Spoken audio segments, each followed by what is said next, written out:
समस्त श्रोताड़ु बंधु और भाइयों, सीता अनुसुईया जैसी इस धरा पर पलने वाली हमारी मातृ शक्ति माताएं और बहनें, पिता तुल्य हमारे बुजुर्ग, दूर दूर से आए हुए सभी अतिथिगण, सभी मान भाव, सभी संत समाज, सभी पवित्र आत्माएं,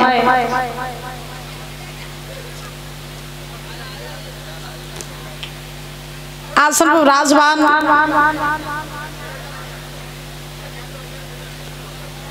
मुख्य अतिथि परीक्षित जी महाराज एवं मेघपति जी महाराज,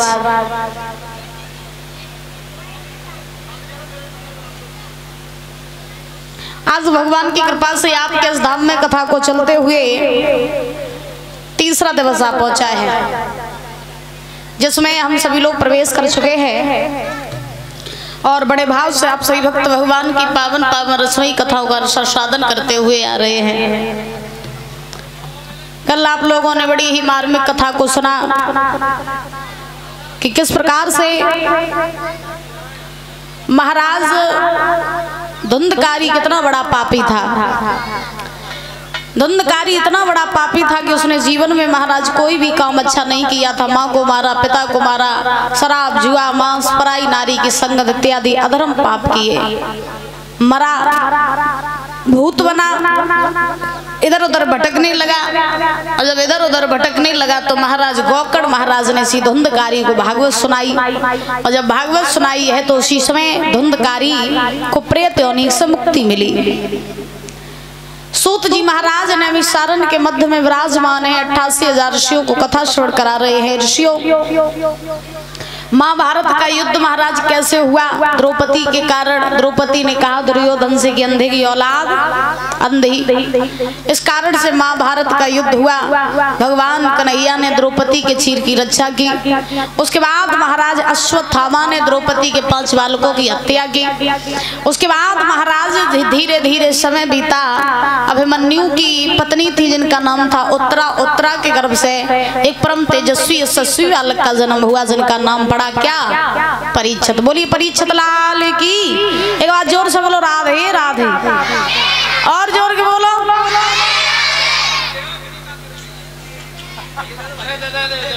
इधर दे दो, बोलो वहां के बिहारी लाल की। तो महाराज परीक्षित जी का जन्म हुआ किसके गर्भ से? उत्तरा के गर्भ से। जब उत्तरा के गर्भ से परीक्षित जी का जन्म हुआ तो उसी समय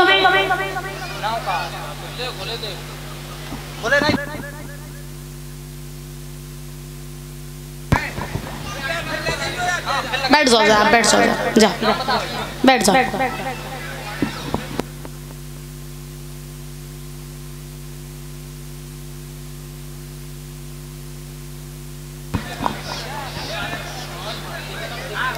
वृंदावन बिहारी लाल की। तो महाराज उत्तरा के गर्भ से परीक्षित जी का जन्म हुआ। कौन? 101 रुपए जंग बहादुर सिंह इनकी तरफ से। अरे बैठ जा बैठ जा। बहुत बहुत धन्यवाद है। भगवान कामना करें कि सुख शांति प्रदान होती है, धन की भंडार भरी रहे। तो महाराज परीक्षित जी का जन्म हुआ उत्तरा के गर्भ से। जब उत्तरा के गर्भ से परीक्षित जी का जन्म हुआ तो सूत जी महाराज समझा रहे हैं 88,000 ऋषियों को कि हे ऋषियों, जब परीक्षित जी धीरे धीरे बड़े हुए तो पांडवों ने हस्तिनापुर का राजा बनाया। किसे? परीक्षित जी को। और महाराज पांडव जो थे ये धरा छोड़ करके महाराज हिमालय में चले गए। जब चले गए हैं तो परीक्षित जी हस्तिनापुर के राजा बने। इनका विवाह हुआ किसके साथ? नवलदे के साथ। जब परीक्षित जी का विवाह नवलदे के साथ हुआ तो परीक्षित जी अपना वैवाहिक जीवन बड़े भाव से जीने लगे। जब परीक्षित जी अपना वैवाहिक जीवन जीने लगे तो धीरे धीरे धीरे धीरे समय बीता। धीरे धीरे समय बीता। एक समय की बात, राजा परीक्षित जो है हस्तिनापुर के राजा बने। जब परीक्षित जी हस्तिनापुर के राजा हैं तो बड़े अच्छे राजा हैं, प्रजा को पुत्र के समान प्रेम करते हैं, प्रजा भी इन्हें पिता के समान प्रेम करती है, क्योंकि कहते हैं जिसका हम जैसा सम्मान करेंगे बाद में वैसा ही सम्मान हम पाएंगे। अगर आप किसी को गाली दोगे तो दूसरा व्यक्ति भी आपको गाली देगा, और आप किसी से अगर दुश्मन से भी मीठे शब्द बोलोगे तो दुश्मन भी आपका मित्र बन जाएगा। क्योंकि देखिए कहा जाता है कि हमारे जीवन में सबसे बड़ा खेल अगर किसी का है तो वो है जीव का। परीक्षित जी सबसे बड़ी महिमा अगर काऊ की है तो काय की है? जीव की। जीव अगर चाहे तो महाराज दुश्मन को मित्र बनाए देवे, और जीव अगर चाहे तो मित्र को दुश्मन बनाए देवे। जीव की महिमा बड़ी निराली है। और देखो जीव चली थी द्रौपदी की, तभी तो महाभारत को युद्ध भाव, सोचने वाली बात है, तभी तो महाभारत का युद्ध हुआ।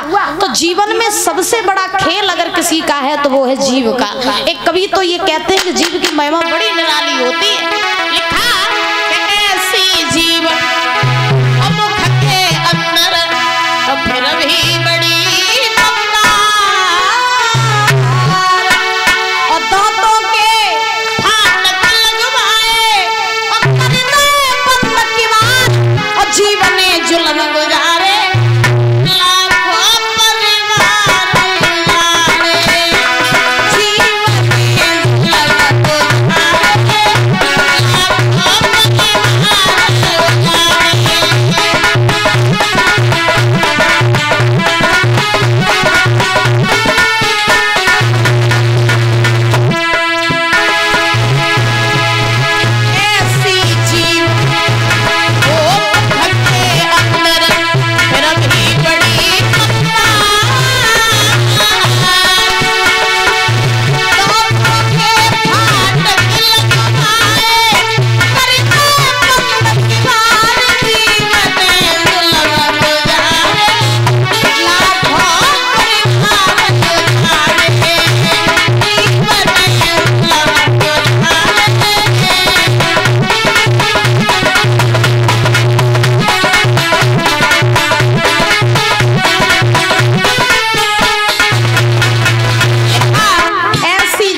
लोगे।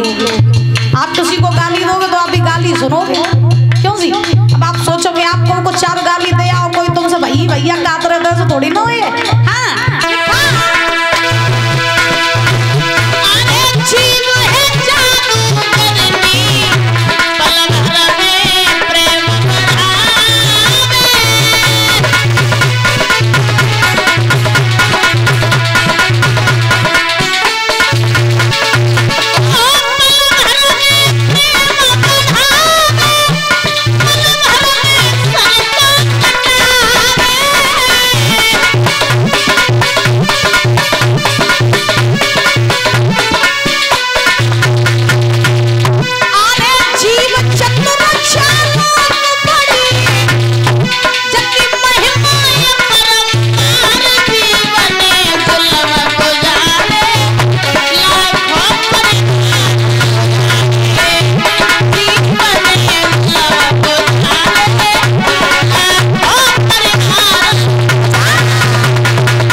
दुर्योधन पे खूब हंसी थी। तो कहने का भाव कि अगर महाराज हम अपनी जिह्वा पर नियंत्रण रखेंगे तो महाराज हमारा कोई भी दुनिया में दुश्मन होगा ही नहीं, सब हमसे मीठा ही बोलेंगे और सब हमसे प्रसन्न रहेंगे, है ना। तो लड़ाई होती है तो काय के पीछे, जीव के पीछे तो होती है।